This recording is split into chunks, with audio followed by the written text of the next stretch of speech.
آج سے ہزاروں سال قبل جزیرہ عرب کے جنوبی علاقوں میں یمن کے گرد و نواح میں ایک شہر آباد تھا جسے سبا کہتے تھے۔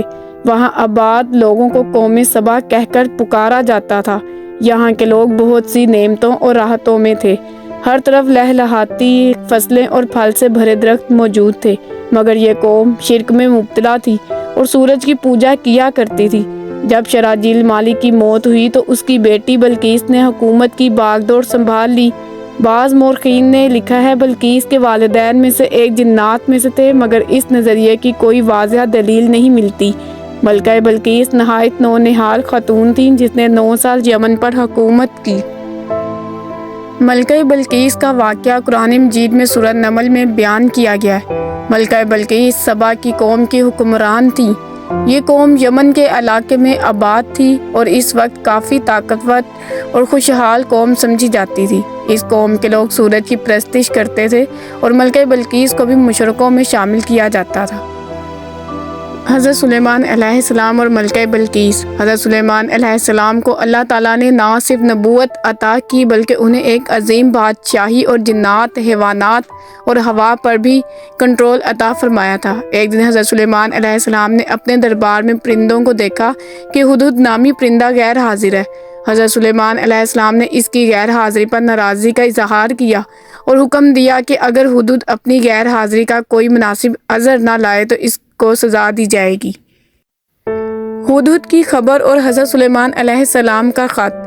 کچھ وقت بعد ہدہد واپس آیا اور حضرت سلیمان علیہ السلام کو ملکہ بلقیس اور اس کی قوم کے بارے میں خبر دی۔ ہدہد نے بتایا کہ وہاں کی قوم سورج کی پوجا کرتی ہے اور ان کے پاس ایک عظیم اور خوشحال سلطنت ہے۔ حضرت سلیمان علیہ السلام نے ہدہد کے ذریعے ملکہ بلقیس کو ایک خط بھجوایا جس میں انہیں اسلام کی دعوت دی گئی اور حکم دیا گیا کہ وہ سلیمان علیہ السلام کے دربار میں حاضر ہو کر اسلام قبول کریں۔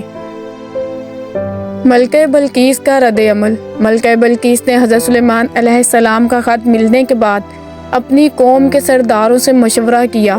سرداروں نے ان سے جنگ کی تجویز دی، مگر ملکہ بلقیس نے پہلے حضرت سلیمان علیہ السلام کو تحائف بھجوانے کا فیصلہ کیا تاکہ وہ ان کی نیت کو سمجھ سکیں، لیکن حضرت سلیمان علیہ السلام نے تحائف کو رد کرتے ہوئے انہیں دوبارہ اسلام کی دعوت دی۔ ملکہ بلقیس کا حضرت سلیمان علیہ السلام کے دربار میں آنا۔ بالآخر ملکہ بلقیس نے حضرت سلیمان علیہ السلام کے دربار میں جانے کا فیصلہ کیا۔ جب وہ حضرت سلیمان علیہ السلام کے دربار میں پہنچی تو حضرت سلیمان علیہ السلام نے ملکہ بلقیس کا تخت ان کے وہاں پہنچنے سے پہلے ہی اپنے دربار میں منگوا لیا تھا۔ حضرت سلیمان علیہ السلام نے ان کے سامنے ایک شیشے کا فرش بنایا تھا جسے دیکھ کر ملکہ بلقیس نے اسے پانی سمجھا اور اپنے کپڑے سمیٹ لیے۔ تب حضرت سلیمان علیہ السلام نے انہیں بتایا کہ یہ شیشے کا فرش ہے۔ اس بات سے ملکہ بلقیس کو حضرت سلیمان علیہ السلام کی حکمت، طاقت اور اللہ کی طرف سے عطا کردہ علم کا اندازہ ہوا۔ ملکہ بلقیس کا اسلام قبول کرنا۔ ملکہ بلقیس نے حضرت سلیمان علیہ السلام کی باتوں اور ان کے معجزات کو دیکھ کر اسلام قبول کر لیا اور اللہ تعالیٰ کی وحدانیت پر ایمان لے آئیں۔ یوں ان کی قوم بھی بت پرستی چھوڑ کر اسلام کی طرف راغب ہو گئی۔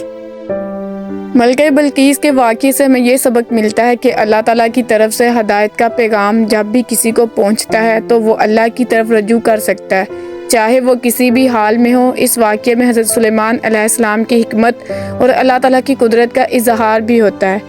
دعا ہے پروردگار پاک سے کہ اللہ پاک ہمیں تمام اولیاء کرام کی تعظیم اور تکریم نصیب فرمائے، آمین یا رب العالمین۔